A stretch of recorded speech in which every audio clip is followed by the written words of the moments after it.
right, welcome to the Shop Teacher Podcast with Mr. G and Mr. Barbercheck. We have some special guests. Bring us in, Matt. We got Kevin Witt, who works closely with Ron, and then we have Shannon Miller, who works closely with me. And Kevin approached me through you, Ron, I don't know, like maybe 6 to 8 months ago, with a project idea that I then passed on to Shannon, and then it got passed on to me, so it kind of back to me, so we kind of played some volleyball here with this project idea. But Kevin, can you first just, we've had you on the podcast before, but remind everyone who you are and what you do, and then go ahead and talk about how this idea came to fruition, and how we got this thing going. All right, so just real quick, this is just finished my second year of teaching, and I literally last week just got my certificate issued from the state of New Jersey for the alternate route program. So this is my first full year. My first year I didn't start for like 4 weeks or so. But anyway, no curriculum, had to devise my own curriculum when I came in. It was a little scary, but, fought through the first year. Saved us because we had no shop teacher and we had an open position. So he really came in and was like rookie of the year.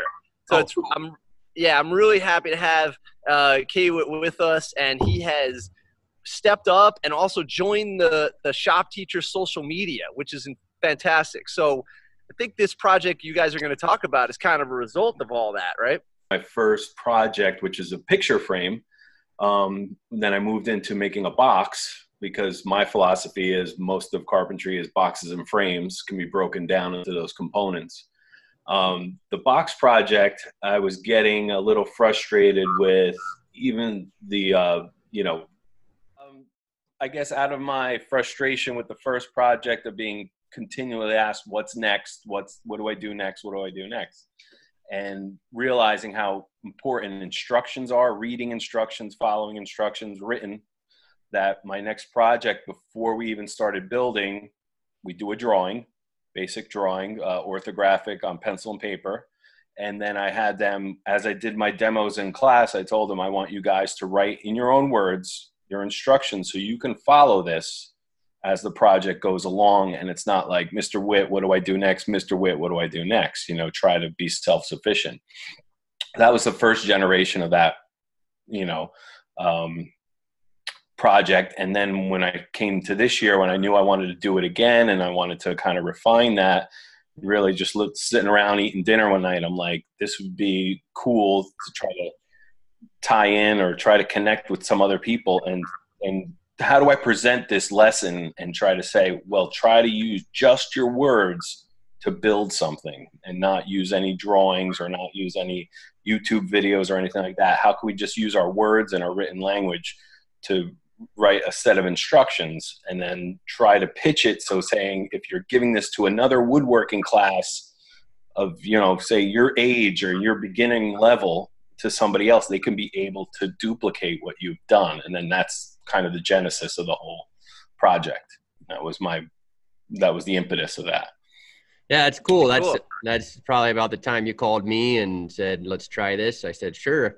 And knowing the whole words component that you just spoke of, I reached out to the person I know most passionate about words, Miss Miller there. And once I sent that file to you, you actually took it a different direction than I was expecting. But you want to explain what you did once you received the document that Kay Witt had his student create for us?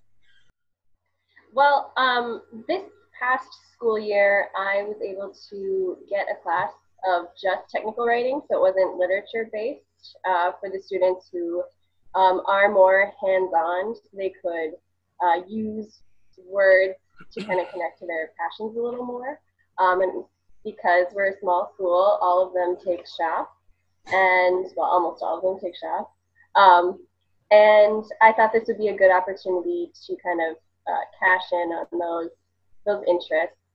So when Mr. Barbercheck sent me the plans, I presented it as kind of an interpretation challenge, following directions and then clarifying, I guess, where needed. So I had a class of 16, and I broke them up into 4 separate groups, and they worked together to interpret the directions that were sent to us, the plans that were sent to us, and try to implement or clarify them, and then share with the other groups that they had. Yeah, they traded the plans, right? Okay. Traded their clarified plans, yeah. Okay, so just to kind of recap, and Ron, let me know if I'm missing any holes here as someone from the outside looking in on this description. K-Wit has his students write up instructions as they're building the project. He took, was it one of the better examples, or did you just grab one at random that you sent us? It was definitely a better example. It was female. She had good handwriting. She had very good penmanship. She did, one of my better students. I did want to pick that best example out, and I really tried my best not to interfere with their directions as much as possible. I mean, it was kind of a stopgap or a gateway to handing them the wood and letting them go crazy to start making. But I really didn't want to interfere too much with their writing. Okay, I don't know how well you guys can see it on the video, but this is I guess what Kevin had sent me, and I could, it's totally student work. Definitely, I'd see what you mean, Kevin. It's not spoon-fed instructor content; it is student content, and then Shannon, you tell us more. Like, you had them clarify. So they were, in a way, rewriting the instructions. Yeah. Okay. And then so they each got this image that is on screen right now. And wherever they had questions, they tried to fill in the blanks based on the actual plans that, like I don't know, I'm an English person, but I'm a lost for words. I know the picture plans. How dare you? Oh, my gosh. Okay, so can I just ask some questions? All right. Yeah. So basically, you ran through the project. Am I right? You ran through the project once, and then you had a student write down as they went, and then that was sent to Shannon where they reinterpreted it. Is that right? No, not necessarily. As far as going through, they had to complete the instructions before they started the project. Oh, okay. Before they got, it was kind of like their ticket to get their piece of wood to get started. Oh, that's cool. I didn't realize that. All right. And I encouraged a lot of sharing. I know it was really rough for some students, so I did it in teams of 4. Well, that's ironic. Yeah, the table. That's what Shannon did too. Did you guys plan that? But so, eventually, I encouraged them to try to find somebody else in the classroom whose instructions made the most sense to them, and to copy it down, and in this way they have a set to follow. Yeah, I think, Shannon, you had some of that where a lot of, maybe not a lot, but people going verbatim, word for word, or copying exactly. You and Kevin want to talk about how you handle that? Do you allow a level of it? Did you guys, how'd you deal with that, where kids were just, I'm reading this, I'm going to copy, I'm going to write down exactly what I see in front of me just to get it done. Maybe I don't even fully understand what's going on here. You want to go first, Shannon? The kids that were the least confident with the whole woodworking aspect of it just tried to copy word for word. And from an outsider, like, I'm obviously not a shop teacher, so it was kind of nice to be able to be that kind of bridge between knowing and not knowing. So if there was a gap that I noticed a lot of the other groups were picking up on that a certain group did not, maybe through just trying to get it done or not understanding or not catching it or whatever, I was able to then ask them questions to kind of motivate them to notice that and find a way to fill in that gap themselves. That's pretty cool. On my end, yeah. Oh, sorry, Ron, but I'm No, go just ahead. saying I allowed a bit of the copying, if you want to call that, I guess, as a part or an attempt of my differentiation for the students, because I know some of them are, their English skills are lacking, even, maybe they're second language learners or something like that. But to me, sometimes I try not to dwell on that's kind of like an English exercise, which I understand we need in shop class to kind of tie that in. But I didn't want to dwell on it too much for the guys who were struggling, because to me, the instruction set, even if they didn't write it, if they did copy it, I needed them to understand and follow as the project went on, when they actually hands-on were using the wood and putting everything together. And then they came to me with a question, I'd always be like, refer to your instructions. Let's go look at your instructions and do that. Even if they copied it, still they're still involved and they're still using those instructions, reading, whatever like that. I didn't want to get them too frustrated on writing and stuff like that. I mean, I did want them to attempt as best as they could. I didn't want to dwell on it, especially if A, like you said, they're not really that interested, or B, if it's really a weak point of theirs is written language or anything like that. So That's pretty cool. Okay, so let me just recap just so I understand. So you have the graphical instructions on the board. I remember you had steps on the board, right? yeah, Okay. sort of. Okay, so you had steps, and then now they have to interpret those into paragraphs in written language, and then as a team come up with like who's got the best written one, and then use that as their guide. Almost like you said, the ticket to ride. That's pretty cool. Yeah, I'm pretty close. I think you're getting the toy cars. I put the instructions all up on the board. That's Oh, the okay. project. That's the precursor, where can they read and follow my instructions, which is different. Like, I'm writing my instructions from my point of view. The box is more of like the instructions from their point of view. I do the in-class demo of each. I try to break it down by steps, kind of in class. And I try to tell them, take notes and write this in your own words. First we're going to the table saw to rip cut. Then we're going to the miter saw to cross cut. Include all the dimensions, include the machines. Like that's how I want, they're supposed to derive their instructions from my demos or my lecture. Oh, I see. Okay. And is that before the project you do where you have it all written out with steps, or is that after? After. So it's kind Okay, of like, so yeah. yeah. Okay, so they go through the steps with you. You have these beautiful graphics on the board. Like this is you almost like drafting, but full, like maybe 10 times the size on a board or something. Not 10 times, maybe 3 times the size. And then they go through that project. And after there's now no instructions on the board, but they watch as you go through the steps, and then they have to interpret that. Is that right? Yeah, exactly. Okay, that's pretty cool. And did you see now what was the difference, and where did Shannon, how did you get involved with that? You cleaned up the language and worked with some people to interpret it?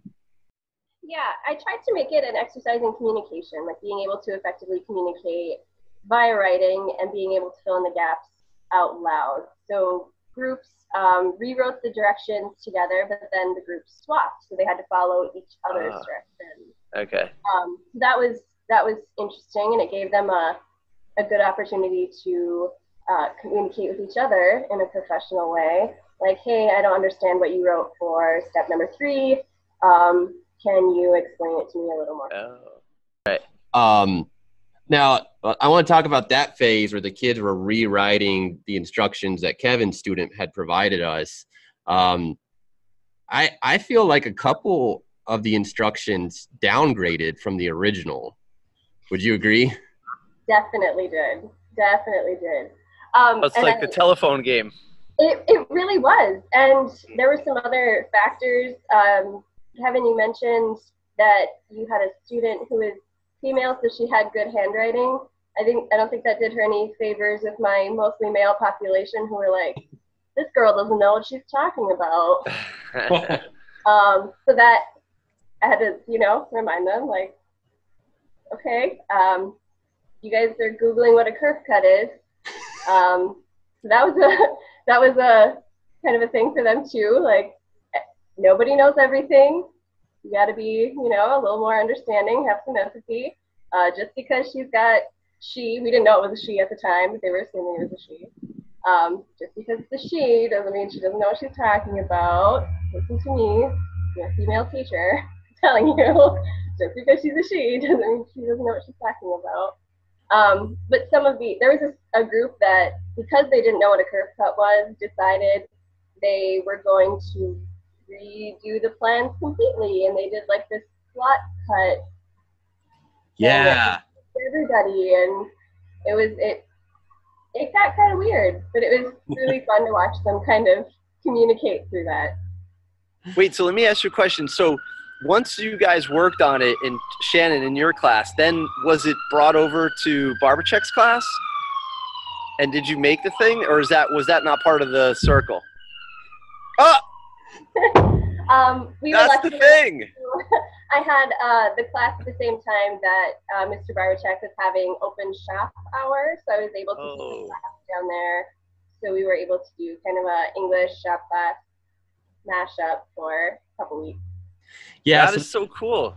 This was a lot of fun for me because I really enjoy just running the shop. I enjoy self-sufficient students, you know, and I really enjoy the moments with advanced students, especially where you're just running around and you're like almost cleaning up the sawdust after them and they're running their own show. And this was like one of the closer times I got to be at that point where I just, you know, making sure no one, you know, just doing my safety checks and my cleanup checks. And they were pretty self-sufficient. I will say I had a few kind of, I guess you could say, epiphanies during this whole project. One, I thought it was really interesting that kids didn't know what a kerf cut was, even though some of them used it before, but it was never deliberate vocabulary that I had instructed, obviously, if a lot of students didn't know what it was. So that was kind of an eye-opener for me to be able to see the gaps in my instruction through this project. Obviously, the teamwork's always fun to watch, or lack of teamwork. And then I will say, yeah, the judgment of a peer student doing something, you know, who may be a female was surprising that it was as strong as it was. Or didn't they get in a little turf battle because she spelled kerf wrong? It's possible. I find it kind of interesting too. I mean, you know, this is the first time we're really kind of talking about it, and you know, like you said, your students were, they don't know what they're talking about. So I don't know what level your students were at. Like if this was their first year shop or second year shop.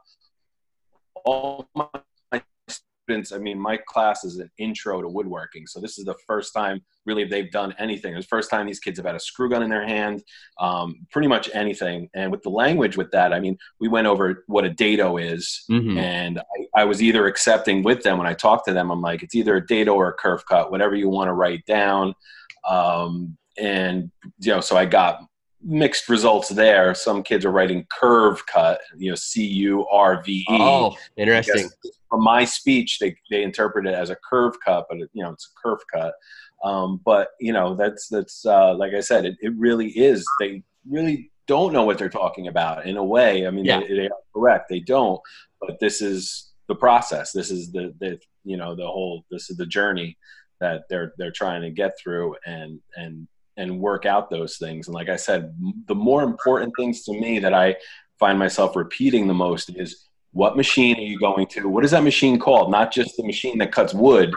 It's, you know, that's a table saw, or that's a miter saw. You got to, and then what cut are you performing? Is it a cross cut? Is it a rip cut? Is it a kerf cut? You know, like just trying to get them, like you said, that communication to another person far away. You know, not just cut the wood to 9.5. That doesn't tell me anything. That doesn't help me out. You know, we really got to be specific. We got to include all those details, because that's, you know, the devil's in the details, right? That saying, that's really where hopefully they learn, you know, what they're doing. You know? Yeah, totally. So sorry. Okay, so speaking of not knowing, okay, so forgive me. Okay, the kerf cut is referring to the width that the blade takes up. Is that right? Yes, exactly. Okay. Okay. In the box for our box project, the kerf cut, the piece of material we used for the bottom piece, the masonite, is pretty much exactly the same width of a table saw blade or a miter saw blade. So all we have to do is make that kerf cut, make that groove using just the table saw blade, and that piece of material will just slide right in. Oh, it's the slot that fits with the masonite on the bottom, as close to the bottom. Exactly. Of the box. I totally get it now. Right. Okay. Yeah. So, but I love what you guys are doing. It's the ability to immerse yourself in the culture of the tools and being correct with the names. So when they walk into the next step in their life, if they come across someone who's already immersed themselves in that, they're not starting from zero. They can actually speak the language. Yeah. Yeah, I think so I'll get into the climax of the story here was when the students started building it. And yeah, we did have the student the group who didn't know what a kerf cut was, or I don't know if they didn't fully understand how the rabbet joint was done. So they just made up their own joint. And I guess you could say it was a tongue and groove joint, what they made up, but it was way overcomplicated, the situation. And the head engineer behind that was absent when it came time to build this. And so they're looking at me for instruction, and I'm playing dumb. I'm going off your instructions. What do you mean? Like, you're coming to me for instruction? And so that was really interesting to watch. Some students did really good. I mean, it came out to a plan, but I don't, Shannon's got a box down there and I got one here. I'm looking at it. One thing that happened as a communication gap via game of telephone, you could say, was the rabbet joint got reversed, like the depth and the width of it got reversed on a couple of them. And so I don't think any two of these boxes came out the same. And and so that was interesting as well. Did you guys recap this? Did you guys do a closure unit on this, Shannon? Or I know it was near the end of the year. It was kind of busy, but we didn't really get to fully because it was the end of the year, and then there was track season, so half my class was gone, and it was kind of just hanging out by the skin of our teeth to the end of the school year. Totally. But overall, I really enjoyed. Yeah, Kaywood's got his box too there. I don't have a box. Like I said, like the actual finished product they come up with, they do the lid and everything. I wanted to start small with this whole experiment. And like I said, the whole box part, I think it was the meat and potatoes of it is doing the box, Yeah. I definitely knew that rabbit joint was probably what they struggled most with, how to describe how thick that tongue was. Where is that tongue? We were doing it on a router table. You don't have to do it on a router table. Somebody else can do it on a totally different tool. Yep. So that was definitely a little sketchy there, but it is what it is. Well, and there should be those hiccups. I mean, because in actuality, an engineer could, draw something on paper, and how many times does that paper hit the shop floor, and we realize, it worked great on paper, but not here. And so we have to have those conversations of, our plant doesn't have a router table. We have to have those conversations of, you guys use shoulder or depth, the word depth, but we use the word depth for the word shoulder. Those moments of clarification with the different languages, you could say, that are out there. So we got a few minutes left here. And this is a pretty cool challenge. One shop student from one program sending plans to other shop students in another shop program, and then only communicating through that written language. What do we want to do? We want to evolve this idea? What do we want to do next with this? How do we want to make it? I want to do it in metal. Oh, okay. Ron wants to do it in metal. Kevin, I think this is cool. What a cool project you guys did. I didn't even know this was going on. I heard something about, I don't know if the audio barber check we do our podcast, but Kaywood's right next door, literally in the workshop, and then Shannon, I see on social media you guys do stuff, and so I had no idea what was going on. This is cool. It's collaboration with other teachers has probably been one of the most exciting things in the last couple of years of shop teachers connecting with social media and stuff. And so this is a cool thing you guys set up. I'm really glad. And I'm so glad you involved like an English teacher, From my end, what I think too, it's exactly the collaboration with the other teachers. Because in a way, I'm just like, it was just my idea with these instructions. It's just my opinion on things, being a first year or second year teacher. And so I have that. Am I doing the right thing, or is this silly? Am I not taking it far enough? Like there's all those what ifs that you think about, and it's really cool to bounce those ideas off other people and see that, yeah, you know what, this is kind of an important lesson. This is something, that, we're going down the right path. Now, obviously they're not always perfect lessons on the first shot. I mean, there's definitely a lot of refinement, but I think, yeah, it's definitely going down the right path. And it's something, I would like to keep working on and keep hammering out and try to, like you guys got to it at the end of the year. I understand you have your own curriculum, you got your own stuff going on, but maybe somehow we can plan it a little bit better or something where we can follow through on that. And like I showed a couple of my kids the picture that you showed me, but I think they had kind of forgotten all about it already by the end of the year. So probably wouldn't have excited them as much, but maybe a little keeping it a little closer together, maybe getting the feedback in there, maybe it might be a little more exciting for them, might make them buy into it a little bit more. But at least now I have this year's experiment to show next year's class, so they actually see that I'm not just making things up and pretending that this is actually happening, but it's a real thing, so I think that's cool.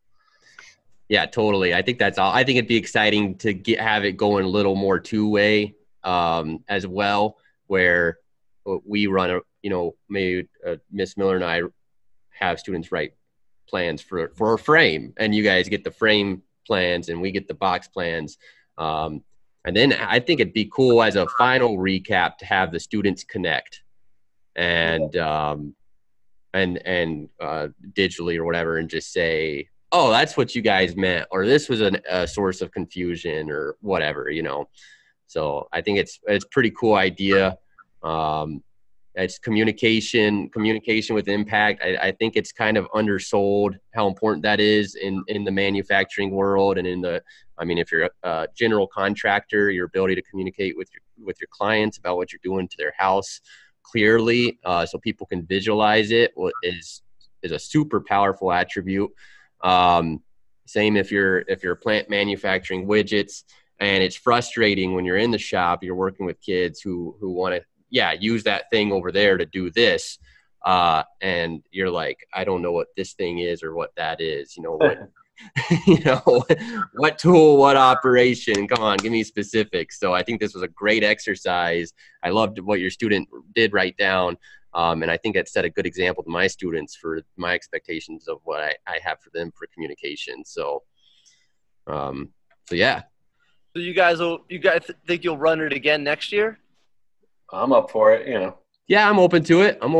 I agree with Kevin that if we can get the timing a little more seamless, that would be better.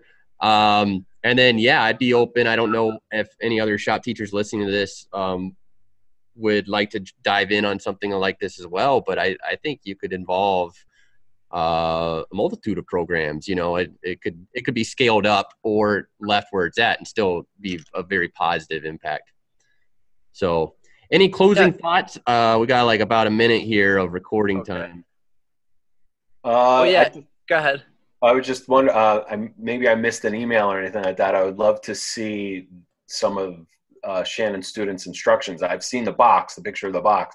I haven't seen any written instructions. I would thrilled to see some of that. So yeah, we got that. We'll get that. We'll post that in the show notes too. The picture of the boxes and the notes and everything else. So okay. All right. And if there's a metal shop teacher out there or barber chick, you want to work on something, I'll try this. And a box is not a bad idea. Yeah. Let me know. Yeah. And we did do the small engine video once. Remember when my students were, that's a window of opportunity shop teachers can think about is videoing in a group of students. Well, that was an abrupt ending. What actually happened there was, our recording limit was reached for Zoom. We were doing this on Zoom. We are still working on a video edition. Again, part of the learning curve. The experiment continues. Thank you for listening to season 2, episode 2 about connecting content areas. And I hope that has inspired you to consider ideas that do something similar. And if you have ideas, thoughts, inputs, or you've done something similar that you would like to share, please remember, you're not bragging, you're inspiring. So let us know about it so we can get it out there. You can contact us most easily through Instagram, Shop Class Podcast Instagram page, Mr. G's Workshop, and Jack of All Learning, periods between the words, is where I am at. You can shoot shopclasspodcast@gmail.com in email, and we hope to hear from you soon. Thank you again for listening, and I hope you guys keep, at least the shop teachers out there, keep doing what you're doing. And if you're a non-shop teacher, the fact that you're listening to this shows that you're supportive to our mission. So you also keep doing what you're doing.